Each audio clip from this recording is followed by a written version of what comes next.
In our headlines on this Monday afternoon, July 24th, here in South Korea. Agricultural production has been affected by the recent heavy monsoon nationwide, and pundits are expecting a rise in consumer prices of related food items, casting a shadow on overall economic sentiment. Reports of random, unsolicited parcels from overseas have been filed with local authorities across the country in recent days, and Seoul's foreign ministry has reached out to its Chinese counterpart for cooperation. Meanwhile, the United Nations Command claims it has made contact with North Korea via a military hotline to inquire about the fate of the American soldier who bolted across the border last week. The agricultural implications of the recent torrential downpours in this part of the world and the broader economic consequences of Russia's war in Ukraine are rendering uncertain prospects of price pressures here in Korea. Our economics correspondent Arirang explains. Consumer price rises in South Korea seem to be cooling, but there could be more price volatility amid the recent torrential rainfall. According to Statistics Korea, the consumer price index for daily necessities was up 2.3%, the smallest increase in 27 months. The index consists of 144 items often bought by consumers, reflecting how consumers actually feel inflation. However, despite a slowdown in the CPI for daily necessities, the prices of some agricultural goods are seeing a dramatic rise. Korea Agri-Fisheries and Food Trade Corporation said that vegetable prices have increased after crops were damaged by the recent flooding. As of last Friday, prices of green lettuce rose 398% compared to 4 weeks ago, while red lettuce jumped 343%. Prices of spinach, too, rose 214%. Now, August may see scorching heat, and in September, typhoons are typically expected, which means there could be more volatility in agricultural prices. But natural disasters are not the only concern here, as some global issues are expected to trigger further inflation. Russia pulled out of the Black Sea grain deal last Monday and attacked Odessa, one of the biggest port cities in Ukraine. This means an increase in global prices of crops is likely. In fact, the New York Times reported on Thursday that the price of wheat rose over 10% compared to that of Monday, when Russia had just announced the end of the grain deal. Oil prices are also seeing an upward trend due to economic uncertainties, with WTI closing at a little over $77 per barrel on Friday. This is an 11.4% increase over the past 4 weeks. The South Korean government, however, says that inflation is expected to continue slowing down despite the recent volatilities, adding that it will work to stabilize the prices of food and daily necessities. Finance Minister Chu Kyung-ho on Friday said it will focus on vegetable supplies and support a crop reseed amid heavy rain. He said a discount of up to 30% will be applied to some vegetables and chicken, and that the government will import 5 million hatching eggs to stabilize chicken supplies. The government also plans to minimize the increase in utility costs to ease the burden on consumers. Lee Dae-hyun, Arirang News. Reports of random parcels sent from overseas have been rampant nationwide in recent days. Now, despite the public fear surrounding them, authorities here believe they may be part of an innocuous marketing scam. Our Lee Sang-wooc has details. According to the National Police Agency on Sunday, a total of 2,058 reports of suspicious parcels have been filed with the police as of 5 p.m. Sunday, amid concerns that the packages may contain hazardous materials. However, of the total, only 645 packages were collected by police for investigation, while the remaining packages were filed as mistaken reports. Reports of suspicious parcels began last Thursday, with police receiving a report of a suspicious international parcel sent from Taiwan to a home in the central city of Cheonan. While an X-ray was conducted on the package due to concerns that it contained unknown gas, no hazardous material was discovered. Some of the packages contained nothing other than cheap products like lip balm. Police say they're also looking into the possibility of a brushing scam, where sellers at online shopping platforms send unordered products to people after illegally acquiring personal information. Such scams are done in order to boost sales and manipulate sellers' ratings on online shopping sites. While most packages seem to be from Taiwan, Taipei's embassy in South Korea said it had found that parcels in question were originally sent from China and arrived in South Korea after a stopover in Taiwan. Seoul's foreign ministry has reached out to the Chinese foreign ministry, as well as relevant authorities and local governments, and requested a confirmation of the details regarding the suspicious packages. The Chinese authorities said they will fully cooperate with the South Korean officials on the matter. South Korean authorities are calling on everyone to look out for any suspicious parcels colored either yellow or black that have Changhua Post written on the package. Lee Seung-jae, Arirang News. In other news, while the fate of the American soldier who bolted across the border into North Korea remains uncertain, questions are being raised about monitoring practices by both U.S. Forces Korea and the United Nations Command. Our Yoon reports. American soldier Travis King, who crossed the border to North Korea last Tuesday, had shown signs of discontent with Army life almost a year before the incident. He had told military officials while on duty in South Korea last September that he would not return to post or America when questioned about his absence from duty. It has also been revealed that King was known to be a flight risk months before his defection last Tuesday. According to ABC News, King had record of skipping out on his daily formation and leaving base. And in a leaked U.S. military serious incident report, the U.S. Defense Department said King was barred from leaving South Korea for 3 disciplinary incidents that occurred last year.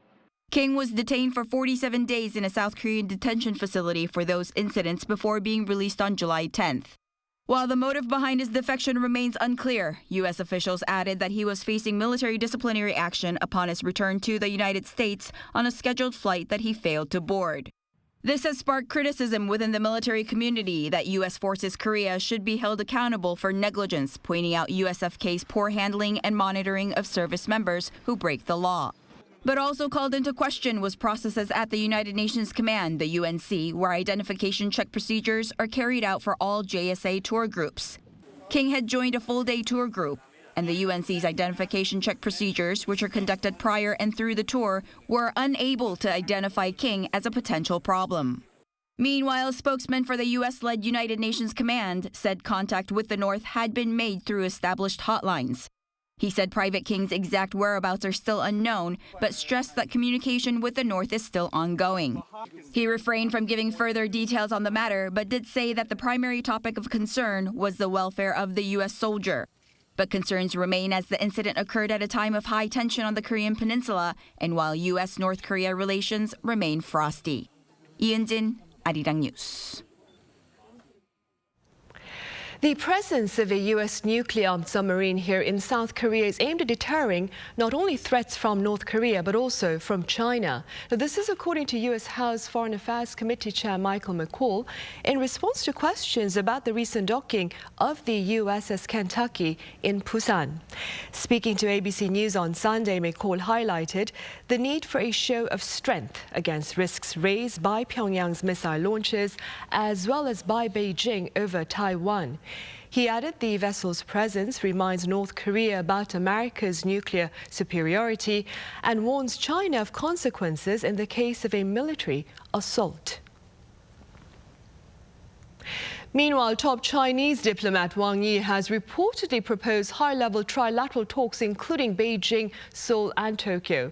Citing diplomatic sources, Japan's Kyodo News says on Sunday, that is, Wang made the proposal during a one-on-one with Japanese Foreign Minister Yoshimasa Hayashi in Indonesia back on July 14th on the margins of the ASEAN meetings.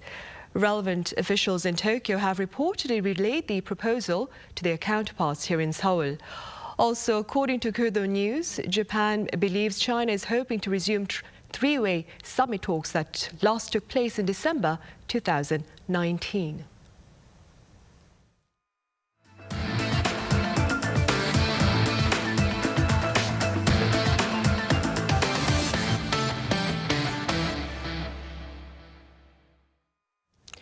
President Yoon Suk-yeol has called for a tangible framework of measures to protect teachers at schools and their rights within classrooms.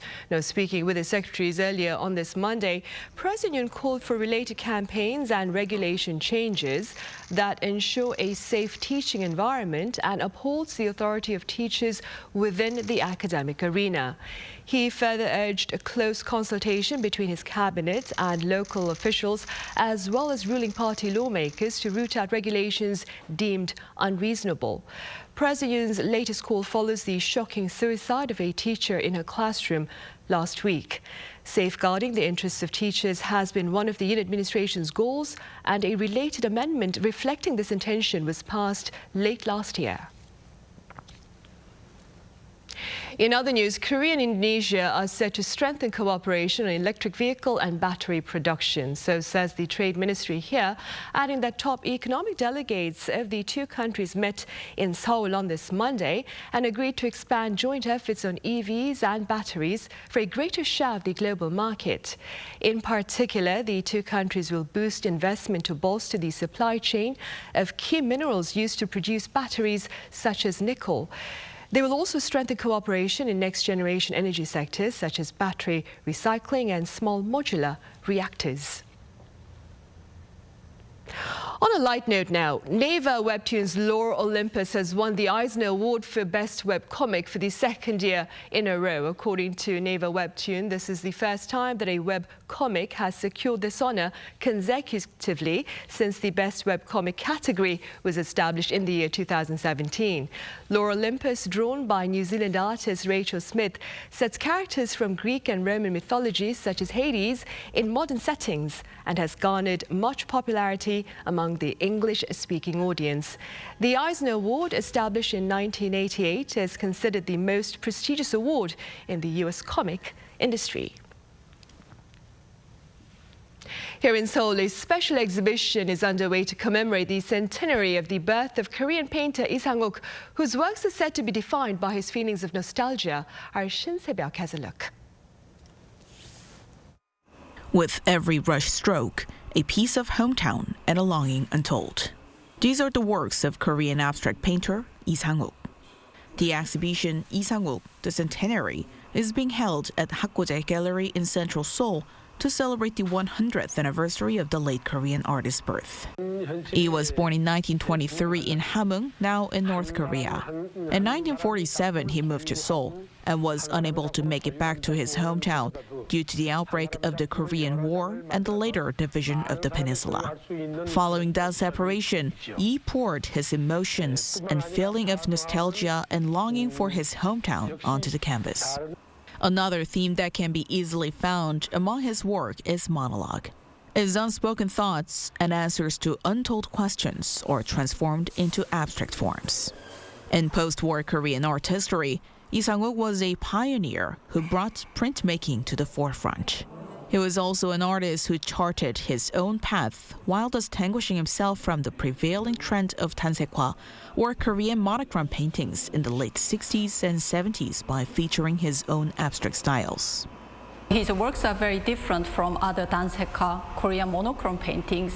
He has two abstract idioms. One is lyrical abstract art. The second one is calligraphic abstract art in his work. His work conveys vivid colors and bold lines. At the same time, everything is expressed in abstract form, such as squares for calligraphic abstractions and circles for lyrical geometric abstracts. His unique and idiosyncratic abstraction styles have garnered attention since last year, when he was one of the 7 artists showcased at the gallery's exhibition, featuring works from the mid-20th century. The current exhibition marks his first solo exhibition in 26 years, bringing his lasting legacy to art lovers' attention. This exhibition will run until July 29th. After that, his works will be presented at the Frieze Masters section of Frieze Seoul, an international art fair, in September. Shin Se-byuk, Arirang News. Also in the art scene, a museum in Boseong County is redefining traditional works of art with modern technology. Our Chung Won-ju shows us how. This is an art museum situated at the foot of Chuorsan Mountain near Boseong in Jeollanam-do Province, 500 meters above sea level. Artist Oh Chi-ho's most well-known work, the seascape Haegyeong, has been reborn here with digital technology. The boat moves and sways each time a wave rolls by it. I wanted to give and show people a time to stop and think in their busy daily lives, to reflect through landscapes and self-portraits. Water Falls Down in the Pagyeon Waterfall, a painting by Kyonjae Jongsun, considered master of true landscape painting. The Yinwang Taesekdo is also reborn with the blue house added to the drawing. Van Gogh's self-portraits and Joseon-era ink and landscape paintings become three-dimensional and move. I hope people will enjoy the exhibition and make good memories at the Ujong Museum of Art in Boseong. South Korea's media art also recently played a part in the Korea Travel Fair held in London, England, to mark the 140th anniversary of diplomatic ties between South Korea and the UK. The world's largest high-resolution LED screen colorfully decorated the cultural space in London. The floating population here is over 70,000. We had an exhibition here at the Outernet London to showcase works that reinterpret Korea's beautiful landscapes, culture and art as media art. Ujong Museum of Art's media art exhibition will be held until the end of August. 정은주, Arirang News. Meanwhile, Korea's city of Boryeong this year as well is keen to show us why playing in the mud is indeed worth the mess. My colleague Song Yoo-jin was there. Boryeong. Millions gather in summer at the city's Daecheon beach for the now famous Mud Festival. The festival originally started small in 1998 as part of the city's efforts to promote its mud-related businesses like cosmetics. Boryeong sea mud is renowned for being rich in minerals that are great for the skin. But over the years, it's grown into one of the most well-known and cherished summer festivals in Korea, attracting more than 46 million people over the past 25 years. And it's back at full scale for the first time since 2019, before the pandemic. This year, we extended the festival period from 10 days to 17 so that more people can stop by and enjoy our festival. All of its regular attractions are back, like this giant mud pool where you can dance and have a mud fight. So besides the giant mud pool, there are a lot of ways to enjoy the mud here, like this.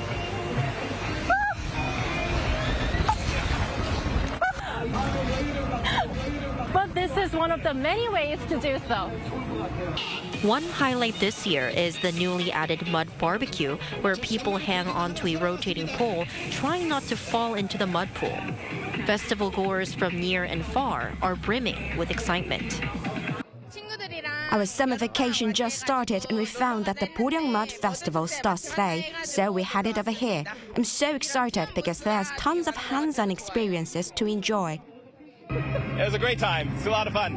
We came here yesterday and we went on the beach and saw stuff there, and now we're doing the mud stuff, and then later on it'll be the music. It'll be a great time. To make it enjoyable for all, the size of the family zone for kids has expanded, and for the first time, there's a mud pool for dogs. If you're into mud cosmetics, you can try out the mud massage. But all this becomes even better with some great music. EDM performances will be held 3 to 4 times a day, as well as K-pop and DJ concerts. This year's Boryeong Mud Festival will greet visitors until August 6th. Interpretation services are available in English, Chinese, and Japanese. So, if you're looking for some muddy fun this summer, Boryeong is the place to be. Song Yoo-jin, Arirang News, Boryeong.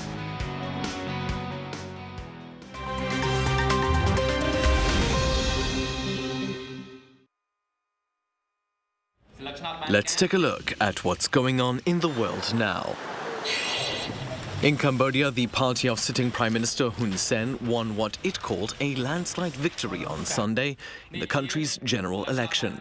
The Cambodian People's Party election win was described by critics and human rights groups as the least free and fair in decades. This after the CPP's main opposition, the Candlelight Party, was disqualified from the election in May over a technicality. Other parties running were too small to pose a significant challenge. According to reports, opposition supporters were arrested for encouraging voters to spoil their ballots, which is a crime under a recently passed law. The 70-year-old sitting PM has been in power for 38 years and plans to hand the reins over to his son sometime within the next few weeks. Turning over to Greece now, where thousands of tourists have been forced to evacuate parts of the island of Rhodes due to large wildfires. Greek authorities on Sunday called the operation its largest ever evacuation effort. According to the Greek government, over 19,000 people have had to move from affected areas since Saturday. No deaths or injuries have been reported so far, and many of the evacuees are taking shelter in hotels, schools, sports and conference centers in safe zones. Firefighters have been battling blazes fanned by winds on roads since Tuesday.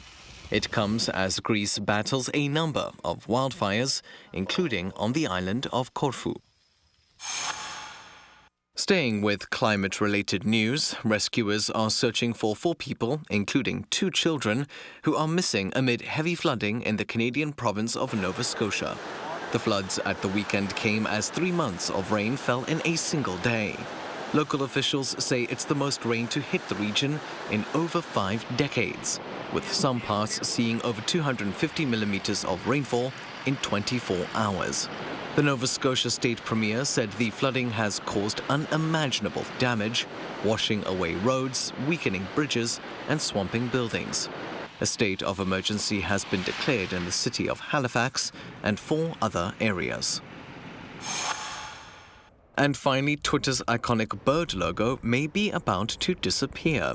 Twitter owner Elon Musk on Sunday made a series of tweets where he said that the social media platform will soon be rebranded with an X. One of the tweets said the change would happen within a day if a good enough logo was submitted. Another tweet showed the image of a flickering X. The billionaire also noted that the web domain x.com, which used to be an online bank co-founded by Musk, also now redirects to Twitter. Musk also made a Twitter poll asking for a vote on changing the site's color from blue to black. The changes come after Musk recently acknowledged that Twitter's advertising revenue is nearly half its previous level. Matthew Ashley, Arirang News.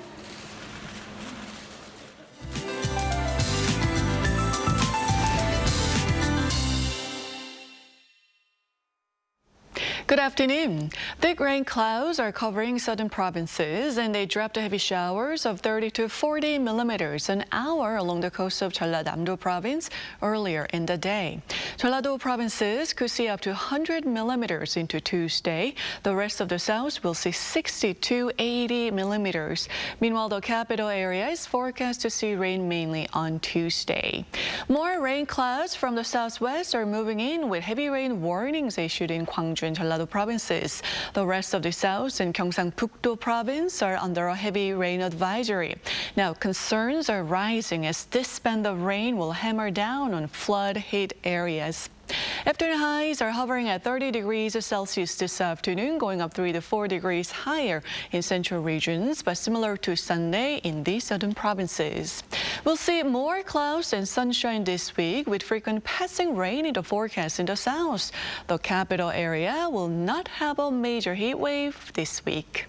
That's Korea for you, and here's a look at the international weather conditions.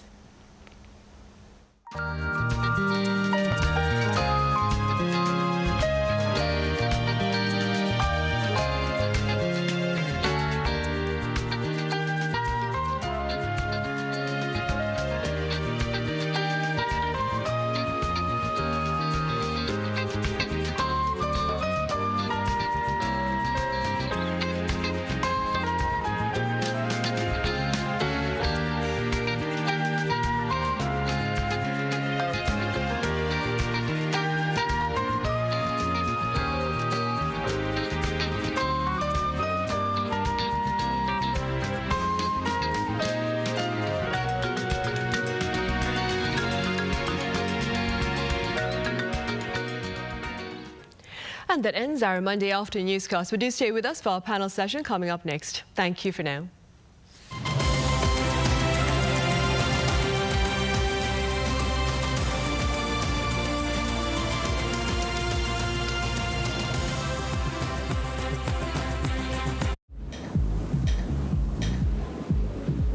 Welcome.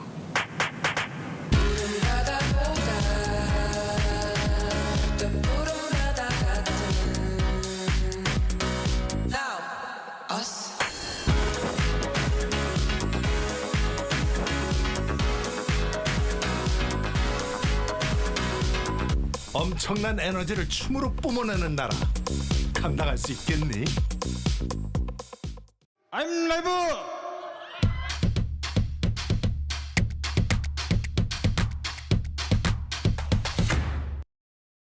저를 도와주시는 분들이 저희와 함께 해줄 수 있는 세션분 아무리 봐도 없지.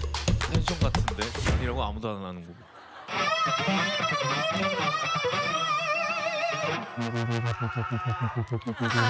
좋아요.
We are the original. It all began with us. Hashtag K-pop global, hashtag communication, hashtag entertainment, hashtag variety, hashtag idol essentials, hashtag star debut, hashtag idol charms.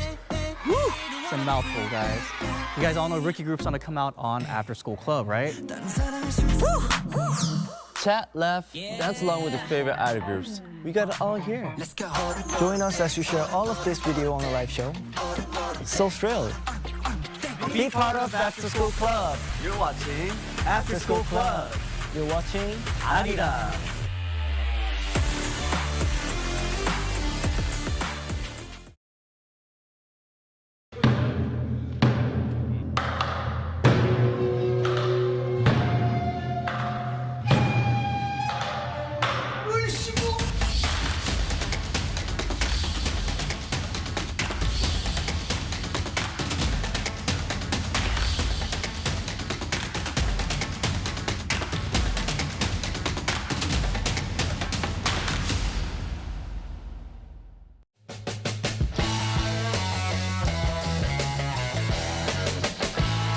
Contour the world, simply contour. India, the United Kingdom, New Zealand. Woo!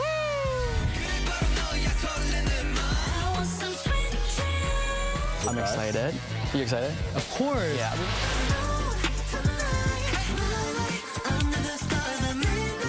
Music, start. 한국에 오면 먹어야죠.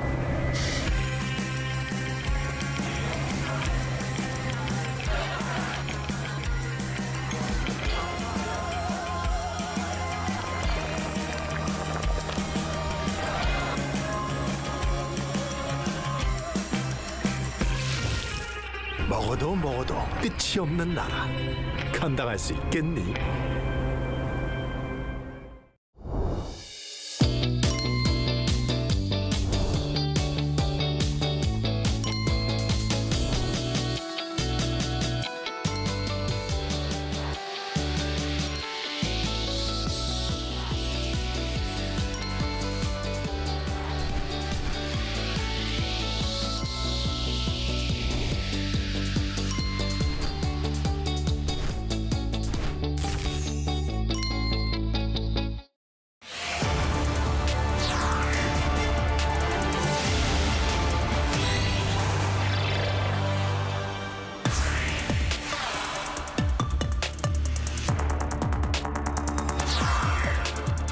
documentary Nurongi seeks to shed an impartial light on the trade of dog meat here in Korea, which is indeed a dying industry, but one that still lingers on as tangible public interest and broader constructive dialogue remain lacking.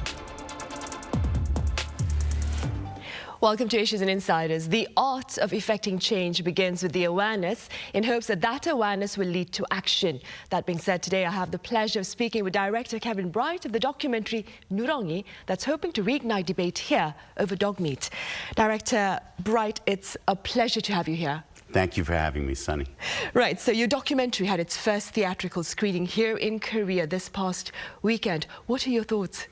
Well, it was just amazing after waiting so long to finally, you know, with the pandemic and everything, have the opportunity to come to Korea, show my film, and have some spirited conversation on the topic of dog meat. Right. Director Bright, the day prior to the screening of your documentary was Chungbok here in Korea. According to lunar calendar, that's one of the 3 days of the summer, very special days where we are asked or called upon to consume healthy meals. Now, for most people, that would be chicken soup, and for a very few others, it's also dog soup, especially in the past, to fight, of course, the sweltering heat. Was the timing of your theatrical screening deliberately planned to fall around this day? Well, it would be hard to hide that, yes, it was deliberately planned around this time, because this is the time where there tends to be a lot of conversation about dog meat and its future. So I thought it was the perfect time to finally show my film and to fuel that conversation. Prior to the screening here, though, your film was available on YouTube, free of charge. And this was back in the year 2021, was it? Correct. I see. Dr. Bright, do walk us through your journey through making this very poignant, if I may, documentary on dog meat. Well, the first time I came to Korea, my wife is with an organization called Dove Project, and I was very curious about the dog meat culture in Korea. And when I made my first trip, what I found was there was a lot of confusion about the dog meat industry. Was it legal or illegal? How many dog farms are there in Korea? Is this something there's a lot of or just a small amount? So I felt like there was a good story here. There was also sort of a culture war going on about dog meat, people who, activists who were really against it. So I wanted to try to make a film that was unbiased but would get all the facts out there so the people of Korea can decide about the future of dog meat. And this was a process that took you, how long was it? Well, it took me 6 years total to make the film with editing, but 4 years of filming inside of Korea. I see. I understand you also funded the film yourself. Yes, I did. It was very difficult finding investors, I suppose. To say the least, it was not a good pitch to go to Netflix and say, I want to make a film about the dog meat industry. Right. Director Bright, what were some of the moments that remain most in your mind amid the process of making this documentary? Well, I think, first of all, you know, I've been to many farms inside the United States, and going to a dog farm for the first time was a totally different experience. It was a smaller dog farm, and the owner was very poor, but it's kind of an assault on your senses the first time you go. Not just the smell, but the sounds of the dogs, so many dogs barking at the same time. But what I had never seen on a farm before was the poor condition of the animals. And these animals eventually are going to be eaten by somebody, and the two just didn't seem to be connected. And it made me aware of how this unregulated industry just sort of operates between the laws here in Korea. You not only met with the farmers who run these dog farms, but also with, of course, industry insiders like the Dog Meat Association, I understand. Do correct me if I'm wrong, but Director Bright, I understand you also had to try dog meat to try to better understand the culture behind it. Is that right? Yes, I really felt that, you know, one of the things that I kept hearing was, oh, how delicious dog meat was, better than any meat in the world. And so that was one of the things that, you know, I felt that I needed to experience on my own. And yes, I tried it. And my opinion, because I think people would want to know that, is, you know, I did not find it to be appealing to my palate, but then again, I have a Western palate, so, you know. But yes, I did try it. I understand those in the industry were trying to put to you a difference between dogs for meat and dogs for pet. There was an opinion you shared regarding that stance on the media. Could you tell us your thoughts again? Yes. You know, I think dog meat is really associated with poor times in Korea. Post-Japanese colonialism, post-Korean War, when Korea was one of the poorest countries in the world, there was no real source of farming protein and food. And so, things have really changed in Korea. I think in the last 20 years, the pet industry has taken hold here, and Koreans are now bringing dogs into their homes and realizing from that experience that there's no difference between pet dogs and meat dogs. All dogs are the same, and I think it's really changing hearts and minds here in Korea. Right. Dr. Wright, how did you manage to keep a neutral stance while making a documentary? I understand you've put great emphasis on how your documentary is not one to condemn, nor of course to praise the industry, but you sought very hard to make sure that your film would not seek to direct the audience's thoughts or sentiments. How did you manage to do that?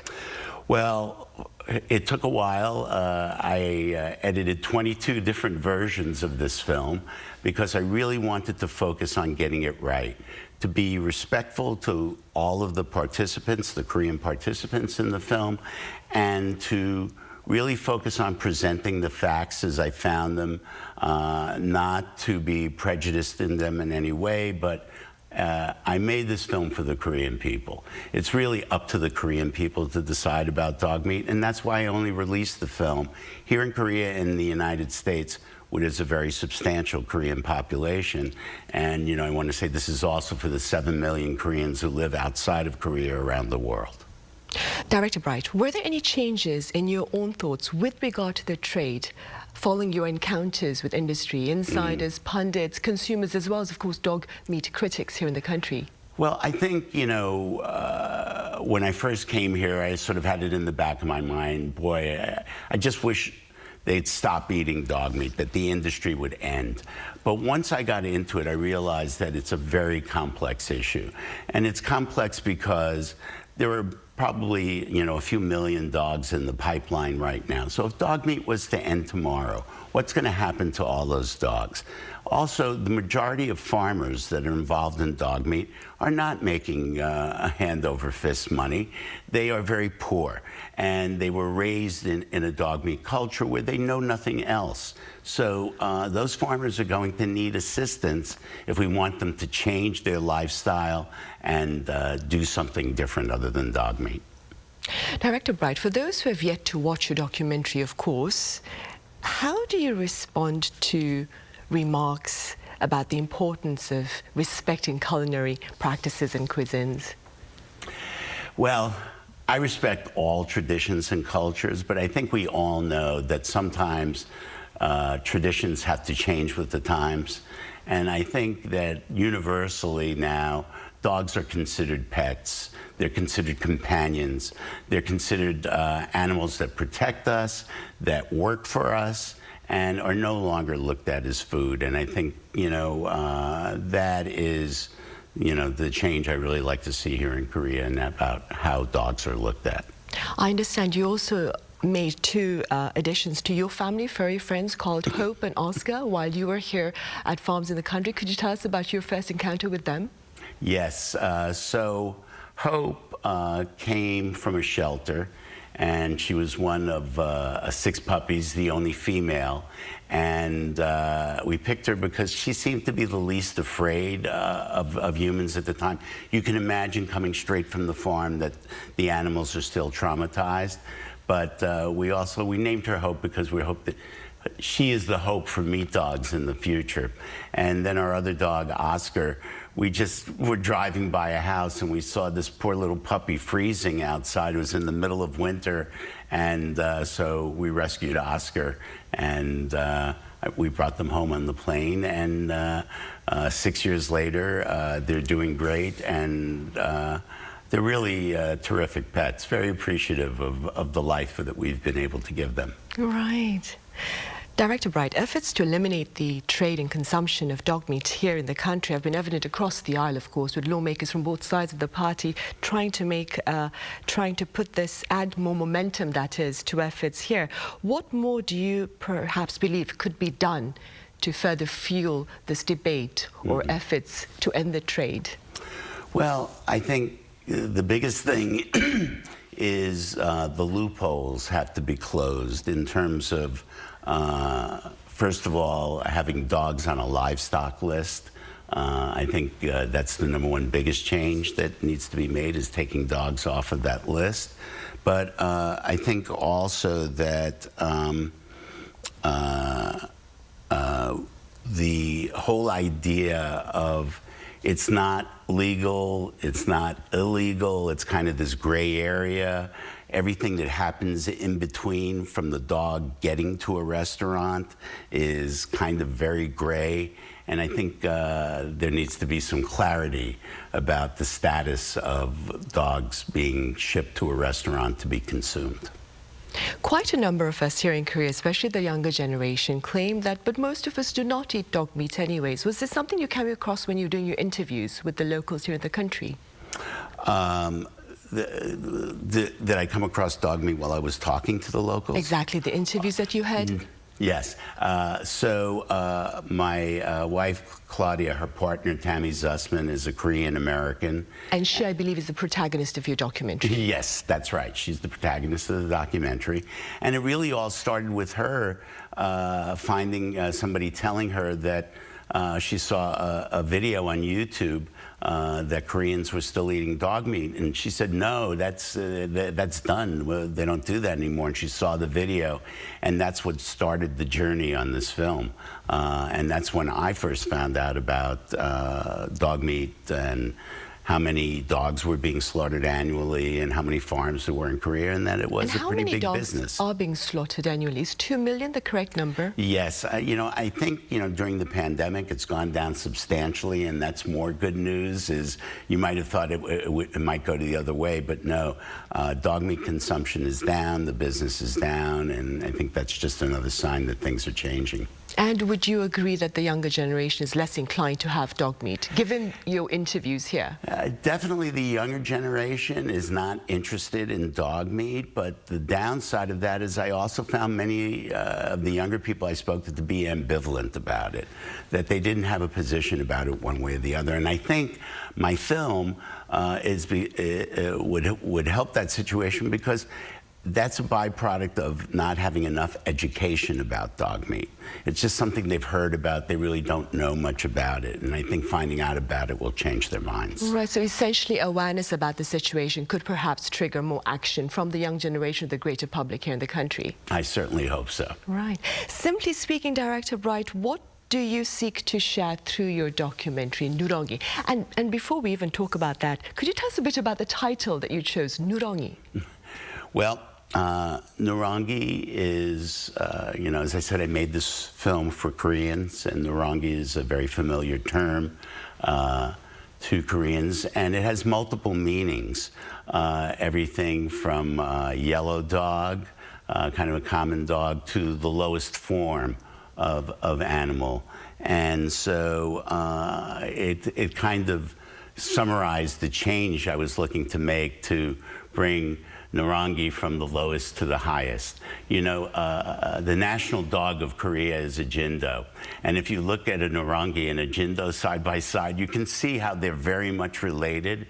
It's time for the Nurongi to take its proper place alongside the Jindo. And that being said, what message do you believe or do you hope to share with your documentary? I just hope to share the message that it's time for Koreans to decide about the issue of dog meat, and that only Koreans can decide. And that's really the message of it. And also, hopefully, to people who are not familiar with dog meat, it gives a better understanding of the situation in Korea, more empathy, and realizing we all have traditions that maybe it's time to change, and to not be prejudicial against the Korean people for. And was there a scene, perhaps, Director Bright, that comes to mind when you think about the dog meat industry here, having covered it? I think the scene towards the end of the film, when the dog meat farmer decides to close his farm, and he looks at the camera and he says he didn't want to try to hurt anybody. He really wasn't. And that really stayed in my heart and gave my heart to the farmers in a certain way to try to help them out of their situation. Right, which is why you spoke earlier about the need to come up with measures to protect all the farmers as well as the dogs, of course, themselves. Director Bright, we fortunately have some time left to touch upon some of your other screen works, which I am personally very happy about. It feels surreal talking to you here, because I watched quite a number of your shows when I was younger. I'm talking about your sitcom Friends, which continues to be a favorite of many here in the country, including my daughter who's going off to college, of course. How do you explain the global appeal of the sitcom Friends? Well, I think you just summarized it in a certain way by saying your daughter is going off to college, because it's really a universal story. It's about a time in your life you're either approaching to be in your 20s and going off for the first time, or you're in your 20s, or you're older and you're remembering back into your 20s and what those times were like. So I think it tells universal stories, and I think that's where the appeal is. You had Friends, the reunion that was made 2 years ago, about 2021. That's when it aired. What was that like? It was very strange because we got together on the Warner Brothers lot to celebrate the show, but it was still during the pandemic. So we had a socially distanced audience, and on that day, I was only allowed to spend maybe 15 minutes with the cast. They were all isolated. There was a lot of attention. So on one hand, it was a celebration, and on the other hand, we were all very aware about the world we were living in, that this celebration was taking place. I'm sure. Dr. Bright, are there any other projects going down the road that you're planning on, or that you're working on right now that you'd like to share? Yes, well, I've just started another documentary, and you know, I'm going from dog meat to something a little bit lighter, and it's a documentary about the cross-cultural impact of The Wizard of Oz on the world for all these years. You know, the book was written in the late 1800s. Andrew Lloyd Webber is making a new musical, The Wizard of Oz. And it's just interesting how this theme of leaving home to find something better someplace else is so universal. So I think that's what attracts me to this story. And hopefully the dogs and the dog farms will leave those farms Toto and too. start. Toto exactly. too. You think of making a second documentary on dog meat once legislation is put forward to perhaps ease the trade, eliminate the trade? I'll say it here. I have an idea for a sequel to Narangi, and Netflix, if you're listening, it could be yours. I think what I would like to do is bring some Koreans from a sort of cross-section of Korean society to the United States to see what happened to those dogs. Over 1,000 dogs have been put in good homes in the U.S. by Dove Project alone, and I think it would be very interesting to get the view of Koreans visiting these dogs in the United States and seeing what happens to them. And also telling the story. This film focused on the story of the dogs here in Korea. What happens when they arrive in the United States to when they get into a home, and some of the challenges in the adoption area. Right, as these dogs are given a new leash on life then. Literally. All right, Director Bright, thank you so much for your time and your thoughts here with us today. Thank you, Sunny. Right, well, on that note, we end this edition of Issues and Insiders. Do join us again same time tomorrow. Thank you for being with us.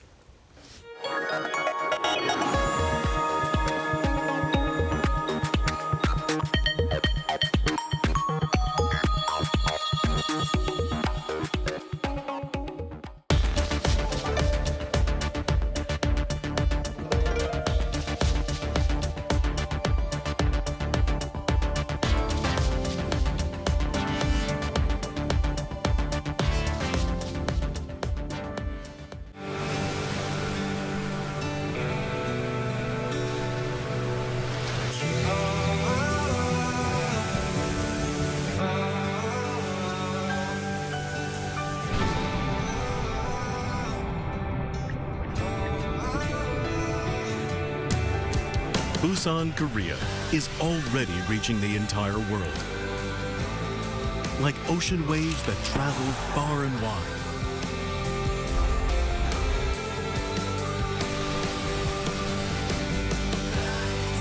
It's Busan, the perfect World Expo city.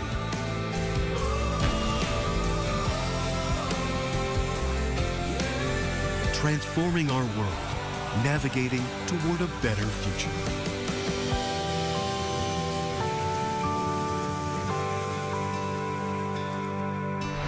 World Expo 2030, Busan, Korea.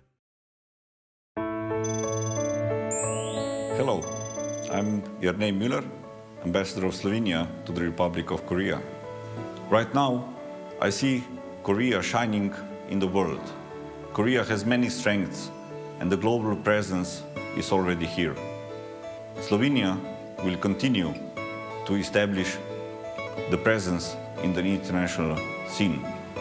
This is also one of the reasons why we opened the embassy in Korea last year.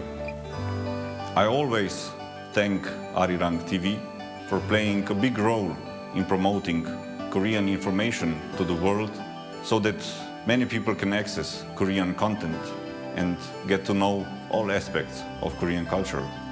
I hope that people around the world will continue to communicate and sympathize with Korea. Resonating the world, Arirang.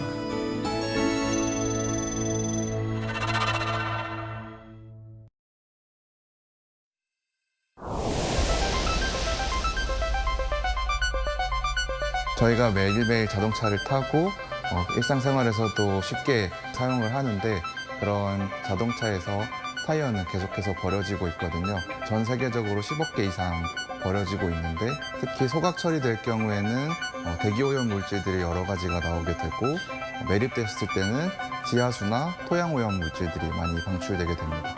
저희는 그런 타이어들을 어떻게 잘 처리할지 좀 고민을 했었습니다.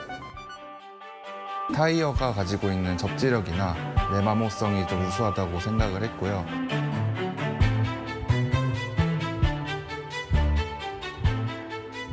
저희는 타이어 하나로 신발을 3.5켤레 정도를 만들 수가 있어요. 그렇게 됐을 때 저희의 신발 한 켤레는 타이어에서 발생되는 탄소를 8.9kg 정도 저감할 수 있는 그런 효과가 있습니다. 이 일을 시작하기 전에는 타이어가 그렇게 많이 버려지는지도 몰랐고 그리고 버려진 타이어들이 환경 파괴적으로 처분되는 것도 사실은 잘은 몰랐어요. 점점 더 적체가 되고 있거든요, 타이어들이. 시간이 지나면 지날수록 더 큰 문제가 될 것 같다는 생각에 지금 일을 하고 있습니다. 타이어마다 모양이나 패턴이 굉장히 많이 다양한데 내가 가지고 있는 신발이 다른 신발들과 모양이 다를 수 있다는 점, 그런 점도 그 재미 요소로 좀 다가가고 있습니다.